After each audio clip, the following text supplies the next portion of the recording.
Менің арнама қош келдің. Видеоны көрмес бұрын каналыма тіркеліп, лайк басып қолдап кет. Осы видеоға қарап, кез келген бас өлшеміне келетін тақияны жасай аласыздар. Осындай сапалы әдемі тігілген тақияны ең оңай техникасымен бөлісетін боламын. Ең алдымен тақияның лекаласын жасап аламыз. Тақияға керекті осындай екі деталь қажет. Тақияның биіктігін 6-7 см етіп алыңыздар. Тақияны жасау үшін бізге бір ғана өлшем қажет. Бас айналымын дәл осы фотодағыдай өлшеп аласыздар. Мендегі өлшем 57 см. Енді осы өлшем арқылы біз шеңберімізді тауып аламыз. Яғни тақияның төбесін жасайық. Мендегі өлшем 57 см. Сіздер өздеріңізге керекті өлшемді аласыздар. 57-ні 2-ге бөлеміз. 2-ге бөлгенде 28,5 шығады. 28,5-ті 2,9-ға бөлеміз. Шыққан сан 9,8 болды. Біздің радиусымыз 9,8-ге тең. Радиусымызды тауып алдық, енді шеңберімізді сызып шығамыз. Егер циркульдарыңыз болса, циркульмен сызған жақсы. Менде болмағандықтан сызғыштың көмегімен сызықтар түсіріп алдым. Ортасына нүкте қойып, сол нүктеден сызықтардың өлшемін 9,8 етіп, барлығын белгілеп шығамыз.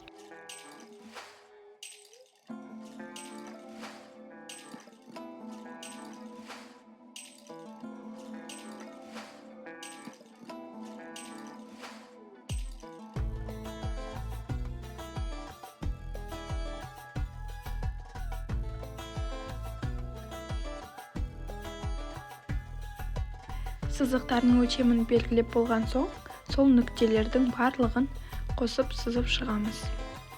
Шеңберіміз дайын болды. Енді осыны домалақ етіп қиып аламыз. Лекала әлі дайын болған жоқ. Бұл домалаққа выточка түсіреміз. Себебі тақияның ортасы биік болып тұру керек. Сол үшін выточка түсіреміз. Жаңағы сызған сызықтарды шатастырып алмас үшін келесі бетіне түсіндірем деп шештім. Шеңбердің дәл ортасына нүкте қойып аламыз. Мына сызықтар жай тұрған сызық, оған мән бермеңіздер. Кез келген жерінен нүктеден шетіне қарай сызып шығамыз. Сызған сызықтың және келесі сызатын сызықтың арасы 4 см болу керек. 4 см ашып нүкте қойып аламыз. Екі нүктемізді қосып сызып шығамыз. Выточкамыз дайын болды. Осы выточкамызды қиып алып тастаймыз. Егер тақияңыздың төбесі биік болса десеңіз, 5 см выточка түсірсеңіз болады. Тақиямыздың төбе деталі дайын болды. Енді тақияның екінші бөлігін жасаймыз. Мен биіктігі 6 см етіп алдым, ал ұзындығы 57 см.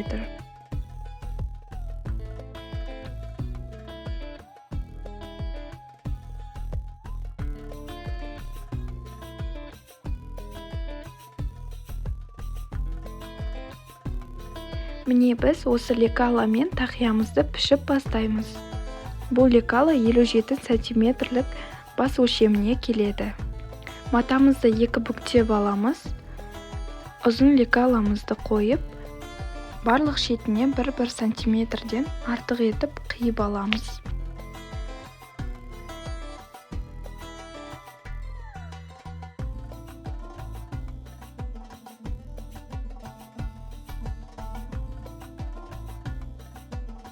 Барлық шетінен 1-1 см артық етіп қиып алдым. Енді келесі деталімізді, шеңберімізді де дәл солай екі қабат етіп қойып, 1 см артық етіп қиып аламыз.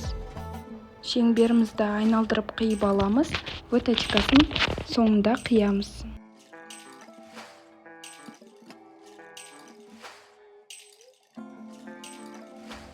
Екі дөңгелек етіп қиып алдық. Енді біз фетрімізді қиып бастаймыз. Фетрдің өлшемі лекаланың өлшемімен бір-бірдей болуы керек.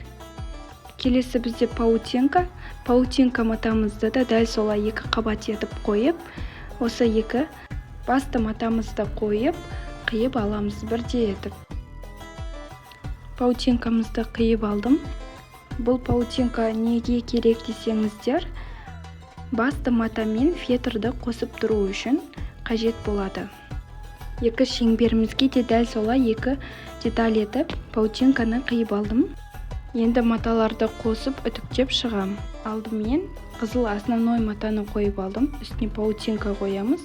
Одан кейін фетрімізді қойып, келесі бетін үстіне жабамыз. Фетр матамыз матаның шетінде емес, матаның ортасына тиіп тұру керек. Фетрді итеріп, булавкалармен қадап алыңыздар. Үтіктеген кезде жылжып кетпеу керек. Шеттерін булавкалармен қадап болған соң, жақсылап үтіктеп шығамыз.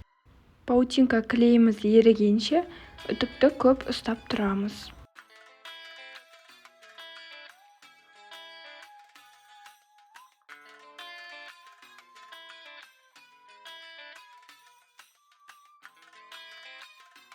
Тақияның үстіңгі бөлігін де дәл солай үтіктеп шығамыз. Бір-бірінің үстіне қойып, жақсылап клейі ерігенше үтіктеп шығамыз.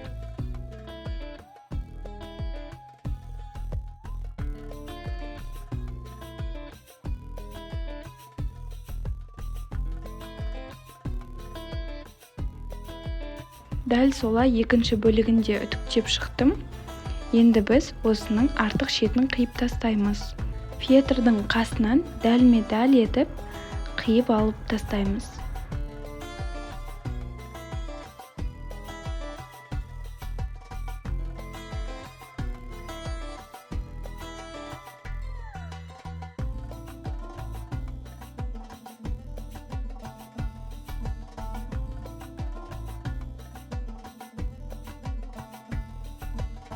Бұл бөлігінде дәл солай фетрдің қасынан қиып шығамыз.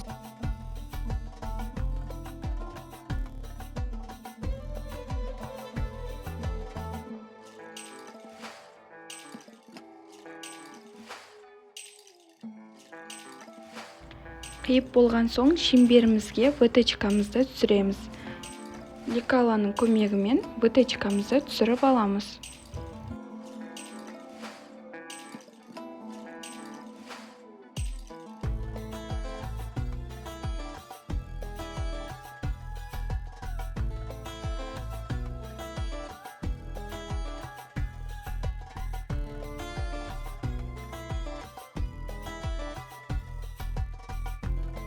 Енді выточкамызды қиып алып тастаймыз.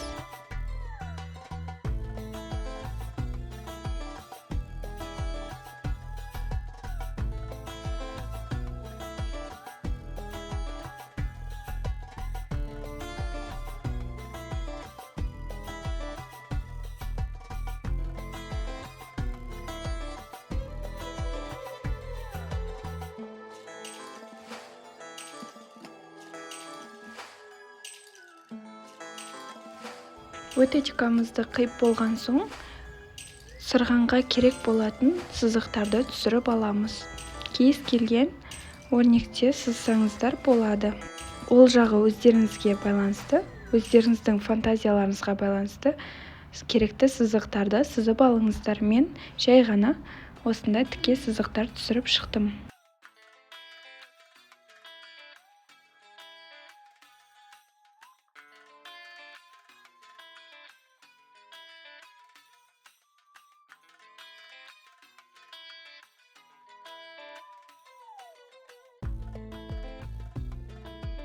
Астыңғы бөлігін де дәл солай сызықтар түсіріп шығамыз. Бұл себебі сырғанға керек болады. Мен арасын 1 сантиметрден етіп, тіке сызық етіп сызып шықтым.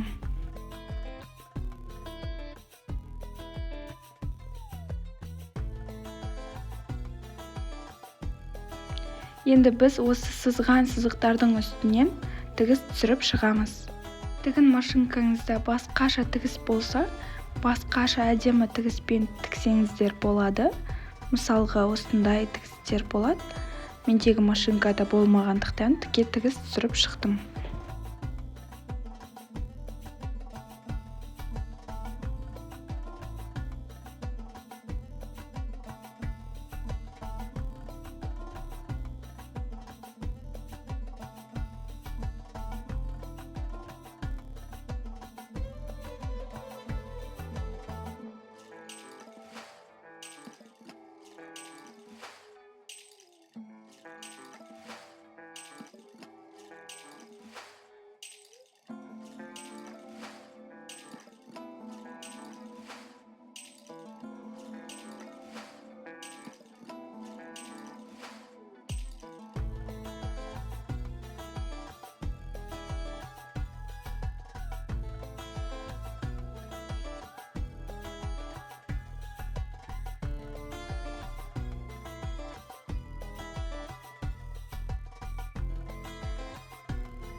Бұл деталіміз дайын болды. Енді келесі шеңберімізді да сырып шығамыз. Сызып шыққан сызықтың үстімен тігіп шығамыз.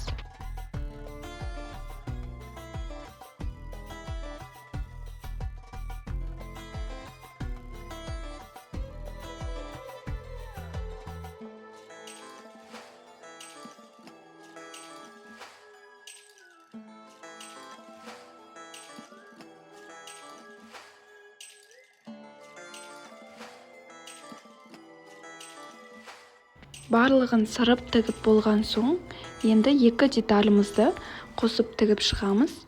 Тігіс түрін зигзаг тігісіне қойып алыңыздар. Зигзаг тігісінің көмегімен екі деталімізді қосып тігіп шығамыз. Екі шетін ұстап отырып тігіп шығамыз.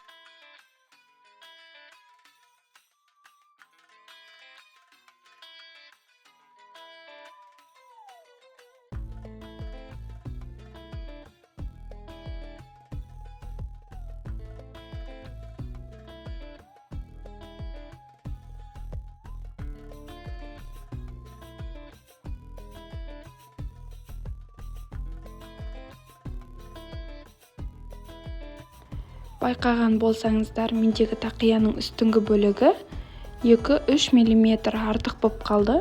Сол артық болған шетін қайшымен қиып тастаймыз.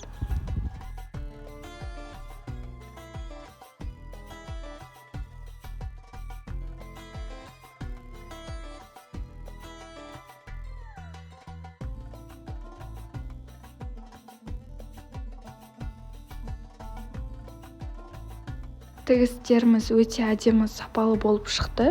Екі бетінде киетіндей етіп тігіп шықтым. Енді біз выточкамызды тігіп қосып шығамыз. Ортасынан бастап 1-2 закрепка беріп қосып тігіп шығамыз. Және соңында закрепка беруді ұмытпаңыздар.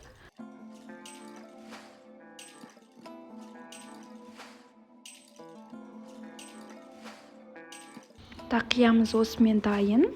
Енді біз осыны кез әшекейлермен безендірсеңіздер болады. Бұл тақияны осы әдіспен ер кісілерге және әйел кісілерге де тігіп қолдансаңыздар болады. Өте әдемі, сапалы тақия шықты. Видеомызге пайдалы болды деген ойдамын. Комментарийге сұрақтарыңызды қалдырып кетсеңіздер болады. Каналыма тіркеліп, лайк басып қолдап кетіңіз.